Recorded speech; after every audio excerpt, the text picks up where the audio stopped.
Hi, this is Eric with Parts Doctor, and today we're going to show you how to replace the power cable on your GE refrigerator.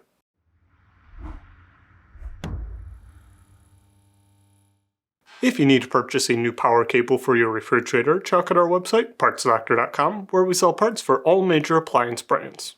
Since we will be working on the refrigerator's electrical components, disconnect the power to the refrigerator. With access to the rear of the refrigerator, remove the two screws holding the back cover in place using a 1/4-inch nut driver.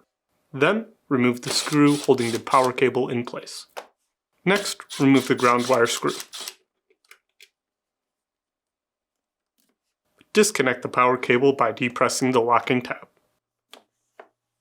If you need to purchase a new power cable, you can check out our website, partsdoctor.com. We'll leave a link in the description below. You want to make sure you're searching with the model number from the tag on your refrigerator to make sure you are getting the correct part. To install, connect the new power cable harness to the electrical connector.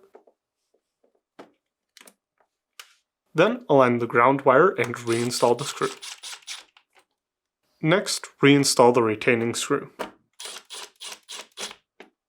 Finally, align the back cover and reinstall the screws.